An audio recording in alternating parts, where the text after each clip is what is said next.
जोबन होई फ्यूज जे करबे तू यूज होई चढ़ल तोर जवानी छोड़ता काहे पानी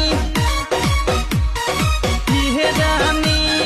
जोबन होई फ्यूज जे करबे तू यूज होई चढ़ल तोर जवानी छोड़ता काहे पानी लौकी तो बनी न्यूज जदी उठी से तार लौकी तो बनी न्यूज जदी उठी से तार होई तोर दोनों इंडिकेटर होई तोर दोनों इंडिकेटर तेरे दोनों इंडिकेटर हाय रे दो इंडिकेटर